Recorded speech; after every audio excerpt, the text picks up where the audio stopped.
Comme promis, voici une vidéo qui va vous permettre de mieux comprendre l'usage des masques. Je vais créer une sphère, donc je prends n'importe quelle sphère ici. Je vais la passer en mode édition, puis Make Polymesh 3D.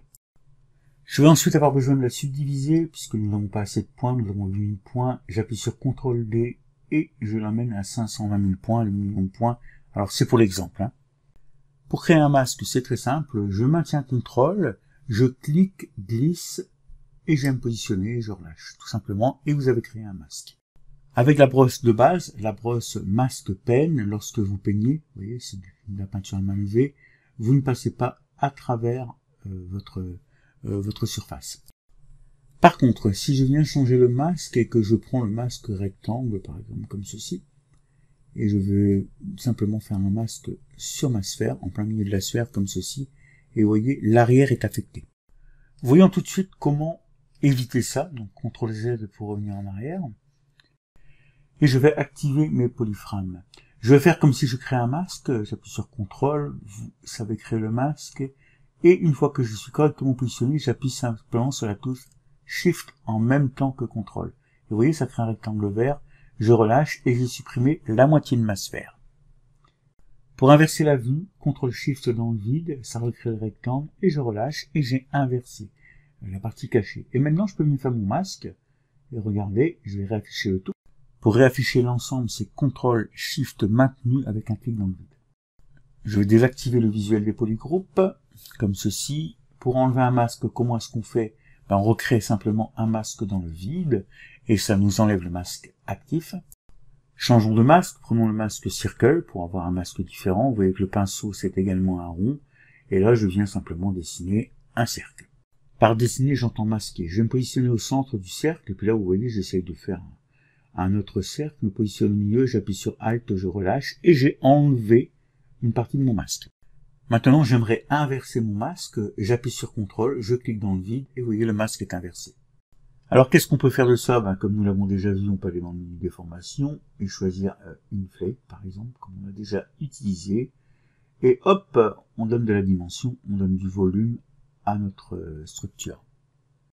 CTRL Z, je reviens en arrière, cette commande-là, vous la connaissez aussi, j'enlève le masque et je vais venir sélectionner un alpha. Alors, lequel allons-nous prendre? On va commencer par prendre l'alpha 34, si je le retrouve, il est ici. On va modifier le comportement du pinceau, à la place ici du cercle, on va le mettre en drag rect. Je me positionne sur ma sphère, j'appuie sur CTRL et je viens créer mon masque, comme ceci. CTRL plus clic dans le vide pour inverser le masque et je retourne sur Inflate et je vais le gonfler comme ça un petit peu. Et voilà, on a tout de suite un résultat qui est plus parlant. C'est sympathique. Alors des alphas, il y en a pas mal et vous pouvez aussi les créer. Enfin, on fera un tuto plus tard là-dessus. On va prendre un autre alpha, lequel je vais prendre 63. Donc peut-être le 60 pour, le 60 pour imaginer une griffure. Alors si je reste avec le modificateur de pinceau en drag rect, vous voyez le résultat. Je vais changer, hop, je vais le passer. Alors, il faut que je le mette bien en dot. Et là, cette fois-ci, je peux faire un petit griffure. Si j'efface par accident, évidemment, CTRL G, je reviens en arrière, comme ceci. CTRL clic dans le vide, et je vais encore une fois faire un petit inflate, comme ça. Alors cette fois-ci, je le sors, vous voyez ce que ça fait. Alors c'est pas top top, parce que là, ça manque un peu de polygone, peut-être, pour que ce soit bien visible, de taille au moins. Si je le rentre un peu, vous voyez, ça fait une griffure qui rentre. Vous pouvez aller dans l'autre sens. Voilà. Donc vous avez une idée quand même sur ce qui se fait. On voit pas très bien que c'est une griffure, mais vous avez quand même les bases et l'idée. Je vais revenir en arrière pour commencer directement par mettre un inflate en négatif. Tout à l'heure, je suis parti en positif, puis en négatif. Et là, vous voyez, c'est un petit peu mieux quand même. C'est quand même un petit peu mieux. Voilà.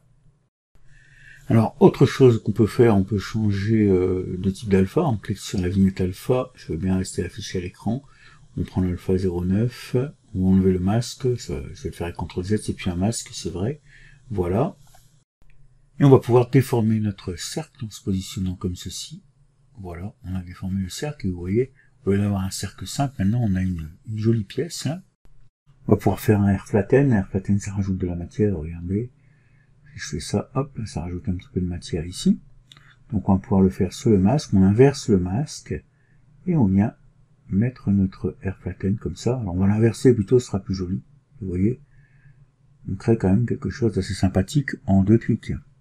Le modèle ne nous convient pas. CTRL Z, et regardez avec vitesse calcul ZBrush, hein, c'est impressionnant. Enfin, CTRL Z est revenu. On va faire un flatten simplement, comme ceci. Hop, je vais l'inverser aussi. Voilà. Et c'est encore, vous voyez, une découpe différente. Mais ça peut servir à faire des jolies découpes, notamment dans le cadre de art de surface. Ça peut vraiment être sympathique. Par contre, n'essayez pas de vous poser sur la surface et de dessiner un masque, là ça ne fonctionnera pas. Alpha off pour enlever l'alpha. Les masques servent aussi à se protéger pour faire de la sculpture. Donc si je viens refaire ce que j'ai fait tout à l'heure, je vais faire un cercle comme cela. Je vais en faire un petit à l'intérieur aussi. N'oubliez pas Alt pour enlever les masques, voilà, comme ceci. Et là, je vais venir choisir une broche qui va me permettre d'additionner de la matière sur ma sphère. Je vais prendre la clé tout simplement. Et je viens simplement passer, vous voyez, sans me soucier du masque, puisque le masque m'empêche de déformer la matière là où je passe. Et là, je sculpte. Alors, il n'y a pas beaucoup d'intensité, je vais l'augmenter un petit peu. Voilà. Et vous voyez, au fur et à mesure, on fait une élévation de matière. Voilà.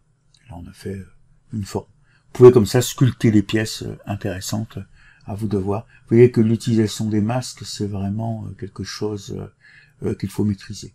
Là, j'ai un petit peu smoothé la pièce avec la touche Shift, et vous pouvez bien entendu venir passer un masque sur des pièces qui sont déjà élevées, comme celle-ci, etc., etc. Votre imagination n'a plus de limite.